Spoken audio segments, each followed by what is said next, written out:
sabes que vamos a tocar el último tema migratorio y antes que toquemos este tema, queremos recordarle a nuestro público que se suscriba en nuestro canal de YouTube El Poder Migratorio, que active la campanita de las notificaciones para que cada día reciba estos interesantes videos.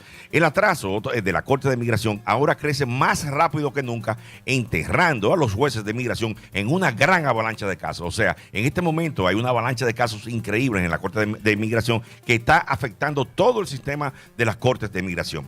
Y el sistema de la Corte de Migración de los Estados Unidos actualmente está enfrentando una montaña de casos pendientes que a fines de diciembre del año 2021 llegaron a 1.596.193 casos, la mayor cantidad en la historia. Si se reunieran todas las personas con un caso de migración pendiente, serían más grandes que la población del estado de Filadelfia, que es la sexta ciudad más grande de los Estados Unidos.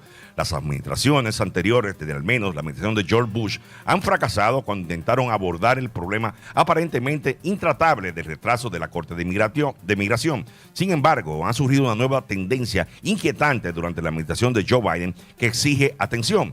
Desde el comienzo de la administración de Biden, el crecimiento de la acumulación se ha acelerado a un ritmo vertiginoso. A comienzo de la administración de Bush, el retraso era de solamente 142.338 casos para el año 2008. El trabajo atrasado había crecido sustancialmente y siguió creciendo bajo la presidencia de Obama y solo se aceleró bajo el presidente Donald Trump. Pero en los últimos meses, la tasa de crecimiento se ha disparado. El crecimiento trimestral en el número de casos pendientes en la Corte de Inmigración entre octubre y diciembre del 2021 es el más grande registrado. En tan solo este breve periodo, la cartera de pedidos aumentó en casi 140,000 casos, incluso durante el crecimiento más dramático en los casos pendientes durante la administración Trump. El mayor aumento de 3 meses en la cartera de pedidos solo se acercó una vez a 100,000 en el periodo de junio a agosto del 2019.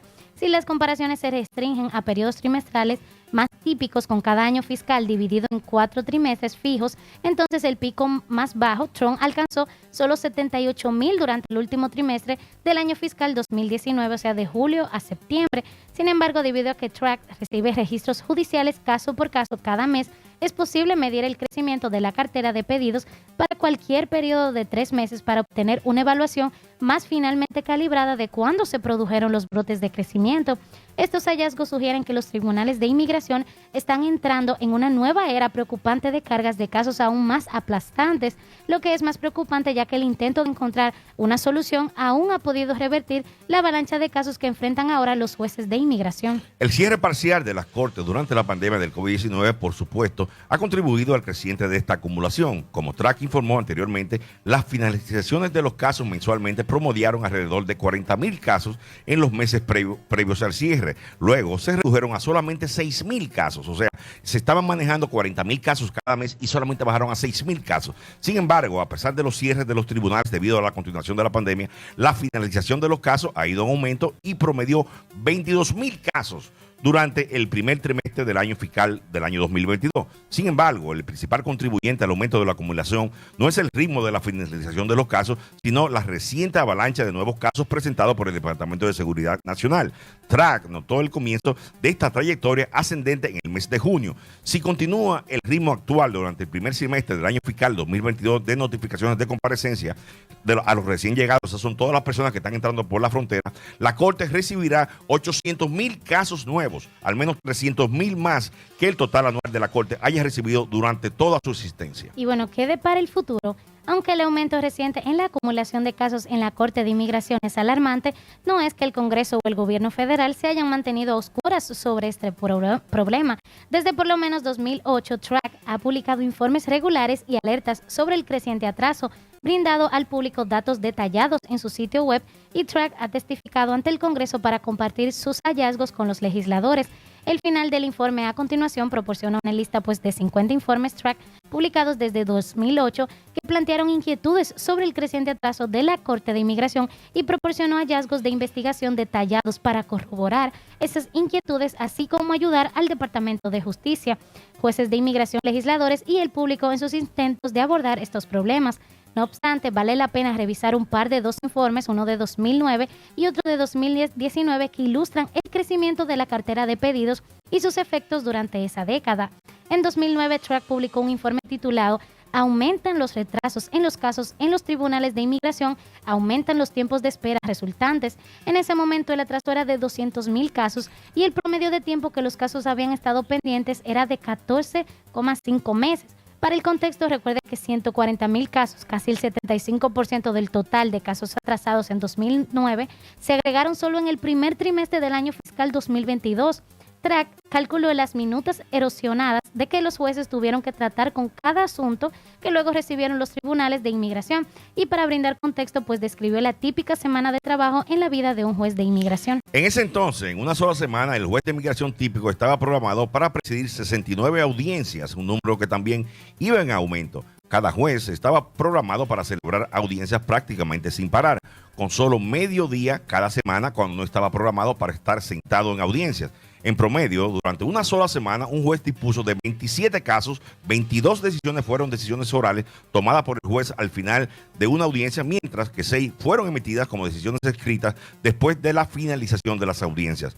Además de presidir los procedimientos judiciales reales y tomar una determinación sobre el resultado de los registros judiciales, documentaron que, en promedio, un juez de inmigración en una semana típica dictaminó sobre 6 asuntos misceláneos adicionales, incluidos las fianzas y otras mociones. Algunos de estos se determinaron sobre la base de documentos presentados en lugar de mediante una audiencia real. Track encontró que hubo en 2009 una ausencia general de personal administrativo y asistencia limitada de asistentes legales para ayudar a un juez.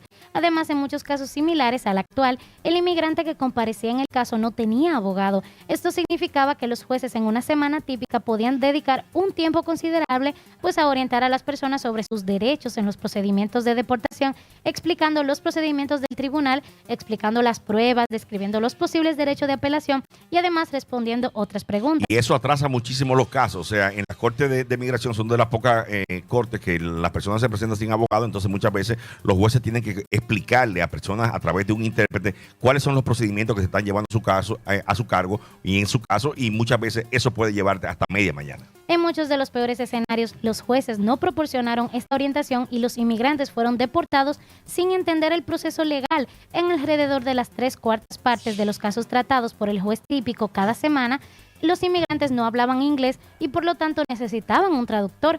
Cada semana un juez generalmente tenía que resolver los reclamos del gobierno sobre 32 cargos separados, así como 17 solicitudes de amparo entre 38 tipos diferentes de amparo que un inmigrante pues puede buscar bajo los estatus de inmigración. Uno de estos reclamos, la solicitud de asilo permanente en los Estados Unidos, estaba entonces en el centro de 4 casos por semana para el juez típico. Esto fue hace más de una década y las presiones incesantes sobre los jueces no han desaparecido. Increíble, porque se ha mantenido casi la misma cantidad de jueces, incluso muchos de ellos, de los jueces, se han retirado y además de retiro, entonces le han sumado un cúmulo grandísimo de casos que está haciendo que muchas personas tengan que estar detenidas por muchísimo tiempo porque no hay jueces para sus casos. Es muy posible que veamos dentro de poco tiempo que ya las audiencias van a tener que conducirse de otra manera para hacer mucho más eficaz la Corte de Migración para que estos atrasos no sigan creciendo. Y recuerde que si usted tiene